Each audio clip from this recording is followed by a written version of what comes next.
One of the things that seems to sort of be around quite a bit, you get stuff sent, you see it online, is these testosterone boosters. Yeah. I kind of had a look, and you did a bit of a video for those. It seems like people consider it as a safe alternative to real testosterone. But tell me a little bit about those. What are they? Do they work? Yeah. Are they junk? Right. What's your view on that? Well, there's two categories. The first one is what I alluded to earlier when I mentioned the herbal testosterone. Herbal testosterones, again, two examples are Fedosia agrestis and Tungat Ali, also called long jack. These work, usually they work within your own body to increase testosterone. For example, long jack or Tungat works by supposedly increasing the release of a pituitary hormone called luteinizing hormone, which is the rate-limiting hormone in the body for testosterone synthesis. It's released by the pituitary. Well, first you have gonadotropin-releasing hormone from the hypothalamus. That travels through a portal system in the brain to the anterior pituitary, which then kicks out luteinizing hormone, travels in the blood to the testes. When it gets to the testes, it stimulates the conversion of cholesterol, which is delivered to the testes via low-density lipoprotein in the blood. Through 5 enzymatic steps, starting with pregnenolone, the cholesterol is converted into testosterone. So the herbal, I know this is a long-winded way of answering, but the herbal supplements, a lot of them work by trying to stimulate luteinizing hormone. So it works within your own body. So that's one category. The other category are, and these are not as available as they were a couple of years ago, these were the drug testosterone boosters. It's very interesting. What they did is there was a book written in 1968 by a guy named Julius Vida. And what he did is he documented every known anabolic steroid that was ever researched, and he listed their chemical formula. So if you were a steroid chemist, you knew how to manipulate drugs, you could produce them. Now, what happened to all these steroids? They were all produced by major pharmaceutical companies, but the majority of them in animal experiments proved to be so toxic that they caused liver failure, cancer, that they were never released on the market, or even if they weren't toxic, they just showed no superiority over existing steroids like testosterone, nandrolone, Anavar, and all these other ones. So they weren't released either. They were in dormancy for years. So then somebody got the idea of it actually started in the late 90s. A guy who I can't remember his name offhand, but he had a chemistry degree, and he decided that he wanted to get rich. So he came out with the first, let's say, drug-based supplement. It was called androstenedione. It is made in the body. Remember that pathway I talked about where cholesterol? It's in the pathway. It's right before testosterone's form. You have androstenedione, then testosterone. So theoretically, by taking an androstenedione supplement, you could increase testosterone. That was the theory. And they sure enough, early studies in the late 60s with women showed when they took androstenedione, testosterone does go up. So based on that, this guy, came out with this androstenedione supplement. Now, what he didn't say, but what I'll say here, is you might have heard of something called dehydroepiandrosterone, DHEA. Have you ever heard of that? DHEA always increases testosterone in women. Always. In men, almost never. It's just a sex difference. So the first mistake this guy made was assuming that because androstenedione increased testosterone in women, that it would do in men. But he didn't bother. He saw the dollar signs. He marketed. Well, he didn't market. He got together with a company. They marketed androstenedione. And what really made it famous was there was a home run derby around 1997 between Mark McGwire and Sammy Sosa. They were trying to set the home run record, the all-time home run record.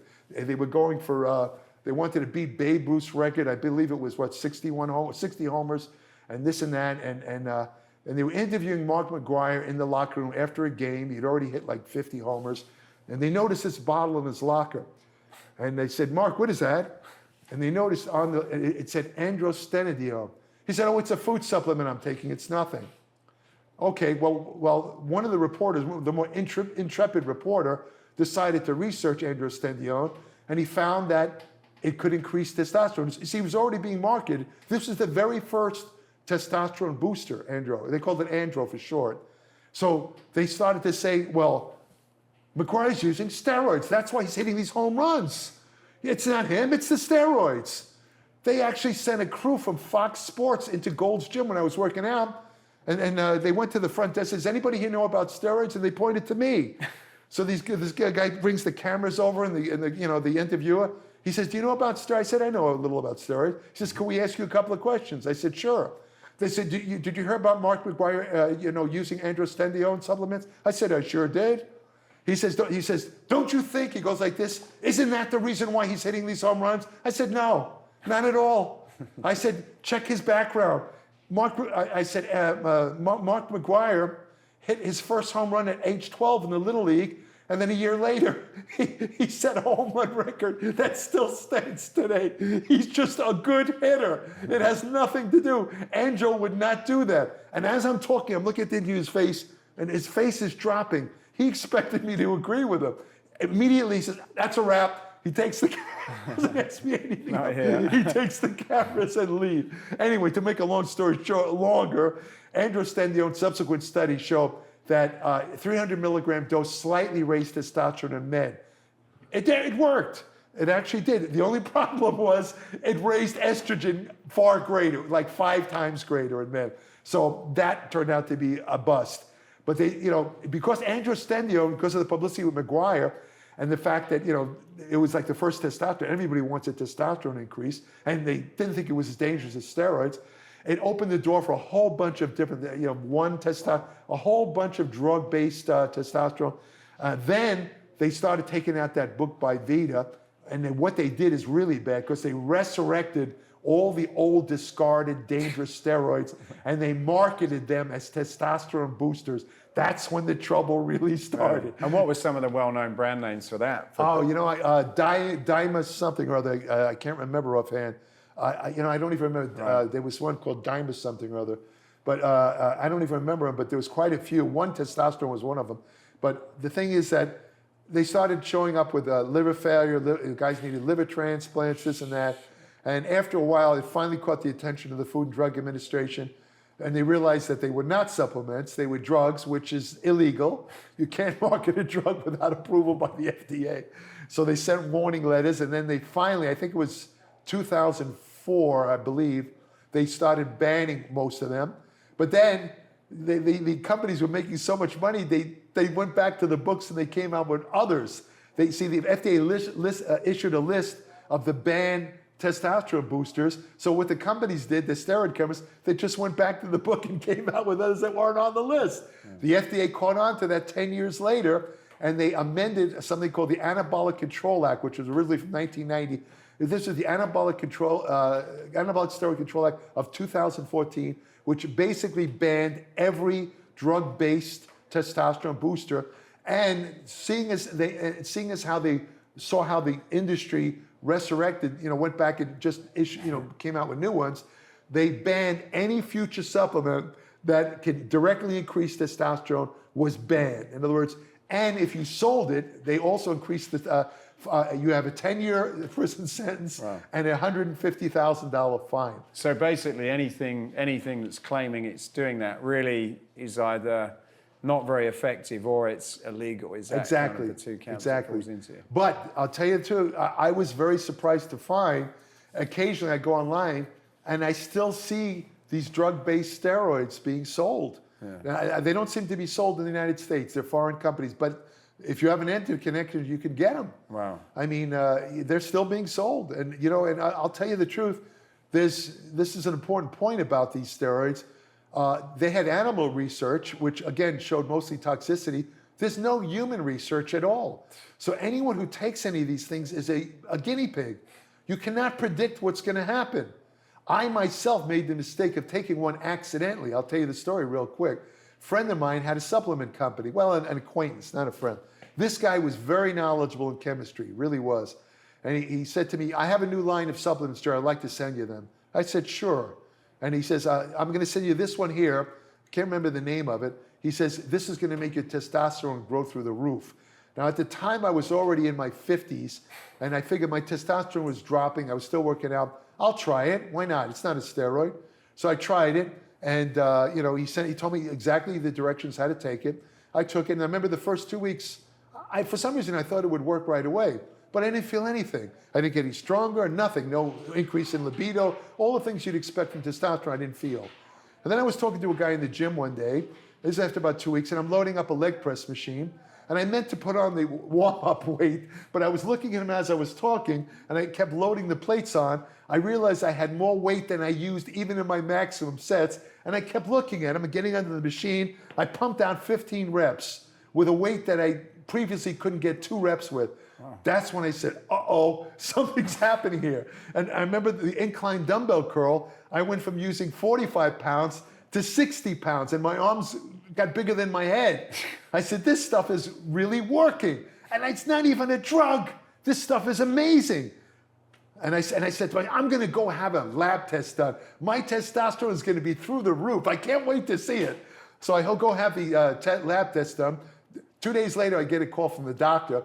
He says, Mr. Brainum, he says, we got the results of your testosterone. I said, what was it, through the roof? He says, sir, your testosterone was lower than a 4-year-old girl. He says you're literally making no testosterone. They have something called inhibitory. There's a testosterone axis. If you take exogenous anabolic steroids or testosterone, your body detects it. It stops releasing luteinizing hormone. Your body stops making testosterone. But among the side effects, if your body stops making testosterone, is your testes shrink. And sure enough, I went to have an examination by an endocrinologist. And he says, Mr. Brainum, I don't know if you noticed this, but your testes are really small. I said, you're kidding me. And I had just gotten off, that supplement, And I said, well, something's wrong. These are all the symptoms of high testosterone. And so sure enough, about 2 months later, somebody analyzed this product, and it had a designer steroid in it that was issued by, you remember something called the Balco scandal? No. There was a guy named Victor Conti up in the San Francisco area who was giving out drugs that could not be detected by drug tests to some of these top Olympic athletes. I can't remember the name. They won many gold medals. I can't remember offhand. The baseball player, the guy who holds the record, Barry Bonds, he was one of his subjects. He was giving him these drugs that are called designer steroids that are not actually detectable by the current drug testing. Now they are, but at the time they weren't. The one supplement I took was one of those drugs. So I took an anabolic steroid, but it was without realizing it. Yeah. And it did cause severe side effects. It took me about 4 months for my testosterone to catch up. And luckily, my testes went back to normal too, but so what do you think about steroids? Because I know now, certainly in America, you don't get them. I've not seen them many other places, but you have these replacement centers where you have testosterone replacement for people as they get older. Right. How do you, your view, you obviously know a lot about this, but what's your view on steroids, yes or no? And if there are any kind of cases, what are the cases where you would recommend them? Okay, you're talking about testosterone replacement therapy. There's a definite place for that because in men, testosterone most men starts dropping about age 30. You lose about 1% per year. So in many men, by the time they hit 40, and it varies, some men it drops a little faster than others. In most men by 40, they're leaning towards having low testosterone on the testosterone lab scale, which is 300 to 1,000. In other words, if you're within that range, you're considered normal. If you're under 300, you're considered low testosterone. A doctor will not prescribe testosterone unless you're under 300. Although some doctors consider 300 normal, which it really isn't. You can't build any muscle on that. So anyway, that's the indication for testosterone replacement therapy. However, you really have to be careful about that because once you go on testosterone replacement therapy, it's not something like where the bodybuilders go on and off steroids. They take it before a contest and they get off it. With testosterone therapy, you're not making testosterone anymore. You have to stay on it. So what you want to ensure is that you are genuinely deficient. That takes 3 testosterone tests. They used to tell men to take them early in the morning because testosterone in men peaks between 8 and 10 a.m. Now they know that it makes no difference. You can have your lab test done anytime. It doesn't make any difference. But you do want to have 3 tests done just to ensure that you really need the testosterone. The second... And the reason because of that is once you make a decision to say, okay, I'm going to use it, then like your previous story, is you're going to then sort of make your natural ability even worse than probably what it was previously. Is that Well, you're using it because you're not making testosterone. Right. In other words, there's nothing to go back to. There's nothing there. If you go on testosterone or TRT, if you go on TRT and you said, well, I don't want to do this anymore, then just like the fairy tale where the coach turns back into a pumpkin, well, your testosterone goes back to nothing. Right. But is there a danger that if it was a little bit there, does it, and then you try it, does it actually sort of make the little that was there even worse? That's a good point. If your body is still capable of making testosterone and you go on testosterone, you will inhibit your testosterone.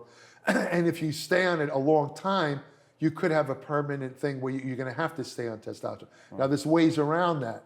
If you take let's do an example. You're a young man, right?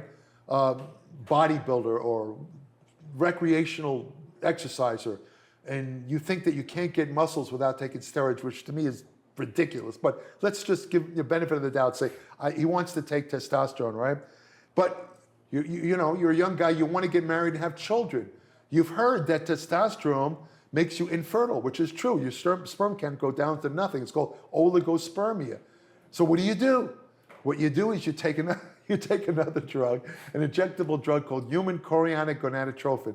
That basically is almost identical to luteinizing hormone. Right. If you take small amounts of that while you're on testosterone, it'll keep your testes alive. What is that, HGH? This is HCG. HCG. Yeah. It'll keep your Leydig cells alive, so if and when you decide to get off testosterone, you'll be able to sire children. Now, if you're one of those guys that worries about the shrunken testicles, some guys, they think women are going to laugh at them, whatever. I don't believe that's true, but that's beside. A woman who'd laugh at a guy because he has small balls, you don't want to be with her anyway. But that's a different story. If she's telling you something, that's a red flag. But the point is that if a guy is concerned about that and he wants to take steroids or testosterone, you take the HCG, it'll keep your testes size normal, because as long as the testes is getting the luteinizing hormone, it has no reason to atrophy. So it only atrophies when you take the pure drug.